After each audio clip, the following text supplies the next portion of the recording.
Good morning, everyone, and thank you so much for tuning in to Wasatch Weekends for your Friday, April 26th edition. We've got a great show in store for you for the next little bit, and I love getting to be here on the weekends to tell you some of the great things taking place in the community. I'm your host, Maddie Evans, and we've got a great show in store for you. Not only are we going to be talking with a great woman-owned business, Skea, but we're also going to be talking about National Infertility Awareness Week, because this is something that is very near and dear to many people's hearts, as well as chatting with the Park City film series, Katie Wang, about what you can get out there and do this weekend. Now remember, April showers bring May flowers, since we're going to see a little bit of precipitation over the course of the weekend. But speaking of that weather, let's take a look at the forecast right now.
Are you looking for a great way to get out of your house this weekend? And especially since the mountain is shut down, well, the Park City film series is the perfect way to do that. And I've got Katie Wang joining me. Good morning, Katie. Good morning. Great to be here. Thanks for having me. I'm super excited to chat with you, only because the film that you're bringing in this weekend is a huge film. Yes, it is a huge film, and it's been fun to kind of play around. I mean, obviously, as a film lover, you love big films, you love small films, you like obscure films. So it's kind of, you're not always stuck in one genre. I think sometimes people think of independent film houses like Park City Film as like, oh, you only do small documentaries that are really sad. That is not true. That is not true. That is not true. And this weekend we're bringing Dune Part 2. So I think we were thrilled to be able to get Dune, the first iteration of Dune, and I'm old enough that when the David Lynch version of Dune came out, I got to see it in the theaters. So this is a much improved telling of the story. And I read the book way back when. But it's exciting to be able to bring some of these epic films to our screen. We don't always get the opportunity to do it because they're so big and they go into the megaplexes seemingly forever. But the stars have aligned, and here we are with Paul Atreides and Timothée Chalamet and Zendaya with Dune Part 2. So we're super excited for this weekend. If you did not see Dune 1, you can quickly catch up, read a little summary, because definitely the second half, if you're familiar with the storyline, so much more happens in the second half of the movie. Denis Villeneuve, the director of the film, decided to break up the first book. Instead of trying to tell it all in one film, which is the original cinematic version way back in the 80s, he broke it up into two parts. So part one is kind of setting the stage, and then part two is where all the action happens, where Paul, who is perhaps going to be the savior of this new world, perhaps not, we don't know, kind of comes into his own. It's a very classic hero's tale. His family has been slaughtered. He's trying to seek revenge. The love of his life, of course, comes into play.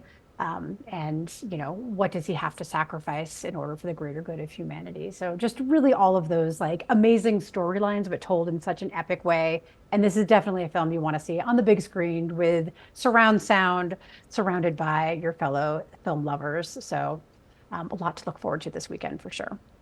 And the best part about coming to see any film at your fabulous facility is the popcorn. Yes. Yep. We say people stay for the popcorn or come for the popcorn, stay for the movie. But yes, we have the best popcorn in town. And now, although this is sort of our claim to fame, but perhaps not something that we had ever wished for, but with the closing of the Holiday Village cinema, most recently, we are now the only movie theater here in Park City. So if you love film and want to see it on the big screen, we do encourage you to come out and vote with your dollars and your feet and buy some popcorn and see some great movies with us. And now, what days are you showing the film so people can mark their calendars and they can get over there? Yes, absolutely. So Friday or Saturday at 7, and then Sunday at 6. You can get your tickets in advance at parkcityfilm.org, or you can just show up at the box office. We open up an hour before the posted showtime. You can get your tickets in person. We have a huge theater, 420 seats, so lots of room to bring your friends and family members and enjoy this classic film. I'm bringing my 12-year-old. She and I are fellow Dune lovers, so we're looking forward to seeing it together this weekend and hope to see you all there. And then we have another movie next week, next Thursday, before I see you again. And this is a documentary film that we're partnering with the Friends of the Children's Justice Center on. It's part of our Raising Voices film series, and it is called Broken Trust, and it is about sexual and emotional abuse suffered by athletes. And you hear from professional athletes from all different disciplines about some of their experiences. And really, the film examines the systemic and social forces that have enabled these abuses to happen over time and continue to happen. But then the hopeful thread of it is how athletes are taking action and fighting back and pushing back and changing the trajectory, changing that storyline, and really empowering athletes and parents and community members to keep ourselves safe and to help prevent these abuses from continuing to happen. So we'll have a great conversation after the film with some folks locally at the Children's Justice Center, Prevent Child Abuse Utah, professional athletes as well, kind of with their experience. And then we'll have small group community conversations facilitated by Mountain Mediation, so we can dig a little bit deeper and get that conversation going in our own community here and seeing how people can connect to resources, kind of create support for each other, and again to ensure that we celebrate successes, but also make sure that where there are deficits, that we are filling those gaps and making sure that we're keeping our children and our athletes safe. Which is something that a lot of people I feel like overlook, and especially if they're not directly involved in the sporting community or in the sports industry. This is one of the great ways that you guys really reflect the community as a nonprofit, and a lot of people may not know that you're a nonprofit, so let's talk a little bit more about that. Yes, so yeah, we are a nonprofit organization. This is our 29th season of bringing independent film here to Park City.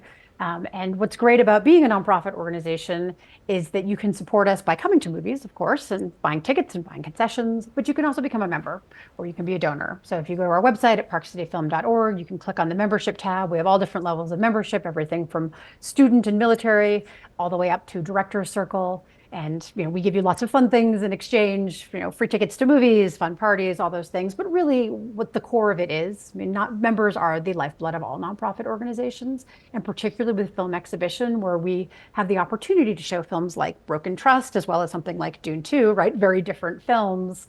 You're going to see a great audience for Dune 2. That's a classic film. Warner Brothers has done a ton to market it. Broken Trust is a critical film for our community. Those are critical conversations, but we need the community to help us bring those films in, because those are not, one, it's a free screening, so we want to make sure that everyone has access to it. But even if it wasn't, that's not a film that's going to, 400 people potentially are not going to fill those seats. So we need community support through memberships and donations and sponsors to come in and help subsidize the cost of that so that we can have these conversations, make sure these messages are getting out into the community, these conversations are getting started, and, create change, be a catalyst for change through the films that we show. So yes, thank you for mentioning that we're a nonprofit organization. It helps us do all that we do year round, and we're always looking for people to become members. And certainly if you have more time than resources, we also look for volunteers to help us execute our film screenings on the weekends and at these special screenings on Thursday nights. So lots of opportunities to engage for sure. Which is so incredible, and it's such a great way to get involved in these heavy-hitting conversations, because sometimes, even like the topic that's coming up next week, you guys are talking about things that are so easily overlooked, and not many people will feel comfortable to come forward, so you're creating a community and a safe place for many, which is very much appreciated. Oh, well, thank you. Yeah, and that's basically what, why we were started, and, why the community supports us so much and has supported us to a tremendous amount over the last 29 years. If you would like to give us some feedback, we also welcome that. We have our patron survey, our annual patron survey, up and active for another week. You can go to parkcityfilm.org, and there's a number of links that'll pop up on the website. Also, if you go to our Facebook page, it's pinned to the top of that.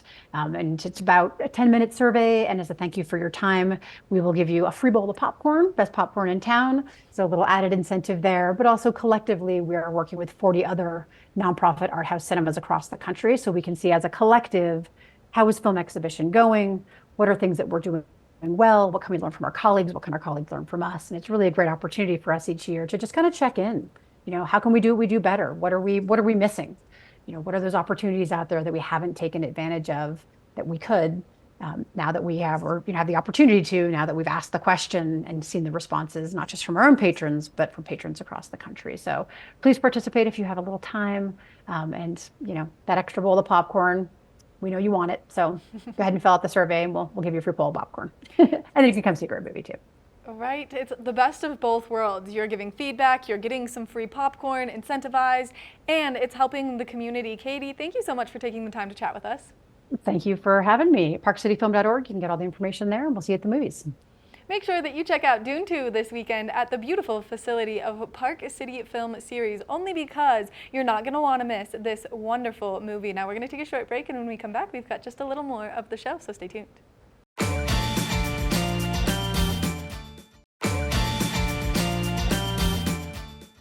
April 21st kicks off National Infertility Awareness Week, and I'm joined by two leading ladies to give us some more information. Good morning. Good morning. I'm going to have each of you introduce yourselves because you guys both have such great roles, and the work that you're doing is so incredible. I'm Barb Calora, and I'm President and CEO of Resolve, the National Infertility Association. And I'm Susmira Lalwani, the Senior Medical Director at Ferring Pharmaceuticals. Now, 1 in 6 people struggle with infertility issues. Why is this such a well-known and common problem? So infertility is a disease, and it occurs, as you said, in 1 in 6 people worldwide. So it happens more commonly than we think it does. And what are the causes of infertility? It could be due to female factors like some dysfunction in ovulation or blocked fallopian tubes. It could also be due to a male factor, a combination of both female and male factors. And in some cases, we just don't know why somebody has infertility. So typically we say patients should go ahead and seek help from a provider if they've been trying for a year, when the female partner is less than 35 years of age. And if she's greater than 35 years of age, that duration is shortened to about 6 months, because with advancing female age, fertility declines.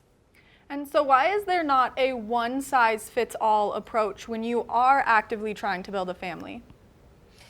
You hear a story from someone and you think, oh, that's the way I'll go ahead and build my family. The truth of the matter is it takes a sperm and an egg and a uterus, and all three need to be working well and need to be healthy, and any one of those or combination could be impacting your fertility. You also could be accessing care because maybe you're going through a cancer diagnosis and you want to preserve your sperm or egg for a future chance at family. So there's so many ways that you could be building your family. There's also so many causes of infertility, which is why I like to say this is the most personalized medicine, and every story and every patient is different. And why do there need to be diverse approaches to how people move forward if they are experiencing infertility? There's a lot of different ways that you can build your family. Medical treatment is one option. You might build your family through adoption. Maybe you decide to build your family without children. So there's a lot of different paths to parenthood. I think it's most important is to get that diagnosis and then decide what's going to be right for you. Right, and I'm just going to chime in, Barbara. It depends also, you don't have to go to high-tech treatment, as Barbara said before, straight away. You find out what the underlying issue is. Somebody who's not ovulating regularly just needs help with getting her ovulation to be regular. So different ways, to go ahead and get your treatment. Now, people who are struggling with infertility, why is it so important for them to have a community around them to feel that extra support? This is a journey that has a lot of ups and downs. And I cannot stress enough how important it is for people to find support, find their community. I like to say find their village. That might be your friends and family. It might not. You might need to look at an organization like Resolve at resolve.org. We have support groups. We have a community. And that is so vitally important for your mental health, but also for your ability to get through this in one piece, as I like to say. It's so important. Don't go it alone. I know you already feel alone, but you don't have to, because there's so many other people who are going through this. And I'm also going to add on something to that. Having practiced, being a practicing reproductive endocrinologist and infertility specialist for over 20 years, I saw up close and personal how challenging this journey is, and also being a patient myself. So again, to reiterate and reinforce what Bob said, just don't do this alone. There is support available, so use it. It is important to surround yourself with a community, and you guys are offering so many great resources with Resolve. Now, why is it so important that we work towards giving everyone access to fertility care? We hear over and over and over from our community that the #1 barrier to building their family is lack of health insurance coverage for things like IVF. Even sometimes the diagnostic tests are not covered. So we advocate for that very fiercely at the state and federal level. Even our military doesn't have access to IVF. But what we see is a lot of people advocating with their employer, and their employer is adding this kind of coverage. We know it's an attractive benefit to retain talent, to recruit talent, and so we encourage people to advocate and to use their voice to also get coverage. Now, if people are interested in having you guys help them, what's the website one more time? Resolve.org, and then fertilityoutloud.com, and also talk to your physician. I want to thank you both so much for taking the time to chat with us, giving us all this great information. 1 in 6 people, that's quite a hefty number when you break it down. It is. Thank you so much for covering this information too. Thank you. Make sure that if you or someone you love is struggling with infertility, that they use these great resources and they know that they're not alone. There's some great support out there. We're going to take a short break, and when we come back, we've got more of the show, so stay tuned.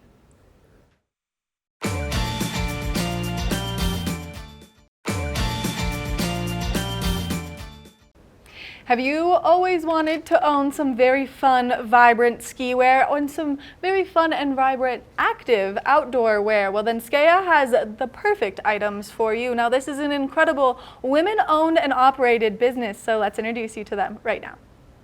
When it comes to ski fashion, Diane Boyer, the president of Skea, a locally owned ski brand, has seen many trends through the years, and she even has a favorite decade. I would say it was the 80s. It was so fun and exciting, and everybody was wearing it, from Ivanka Trump, no politics here, just saying, lots of fur headbands and stretch bottom suits and big blousey tops, as I say, shoulder pads and colors and brocade fabrics. Having worked in the family business since the 70s as it evolved from ski mare to Skea, she remained at the forefront of ski fashion. But as a former professional skier, she knows that functionality is as important as the aesthetic. The true ski clothing companies make sure that they actually function, because no matter who in our case, the lady is, if you're going up the chairlift and Vale, and it's a snowy day, and you're not warm, dry, and comfortable, you're not going to be happy.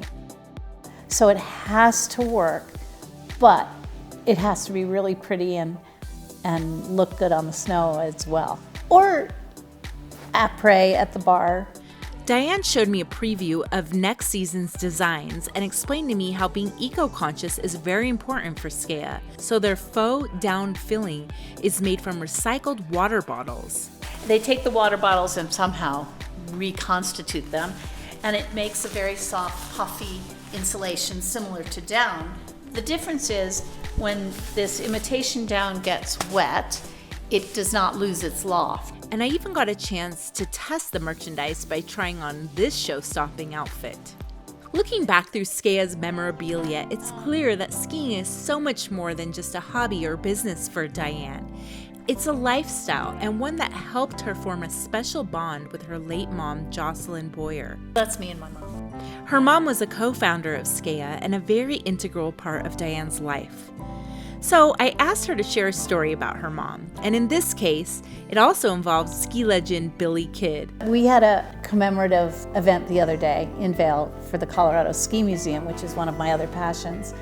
And Billy was there with his cowboy hat on, and he was always so kind. And when my mother would be watching my daughter's race up in Steamboat, Billy would come and sit with her. Her name was Jocelyn, and he would say, "Well, Jocelyn, you know, you don't have to go out there and get cold. You can stay right in here in the lodge at Howison Hill." And when I mentioned that to Billy the other day, when I saw him, he said, "Diane, your mother was one of the most wonderful ladies in the world. And if I could be half the lady that my mother was, I would be blessed." So you ask, is there anything I'd like to share? I just think everybody, no matter what industry they're in, needs to be their very best at all times and on all fronts. And what would your mother say about you now? I think she'd be pretty proud. Diane's lifelong love of skiing is something she shared with her mom and is something she will always cherish. You get out in the mountains on a beautiful, clear day, and you look out at those mountains, and you're going along a ridge line or whatever, or maybe you're skinning up and you're panting, but you're breathing and you're enjoying the world. It's just, it gives me goosebumps every time I think about it or every time I talk about it. It takes whatever bad things are in your mind and they just go away. And what a gift that is.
Thank you so much for tuning into your Friday edition of Wasatch Weekends. I've been your host, Maddie Evans. I hope that you get out there, you enjoy all of the great things that Park City has to offer right now, and especially the Park City film series, because Dune 2 is a movie I hear you do not want to miss. We'll see you tomorrow morning for your Saturday edition of Wasatch Weekends.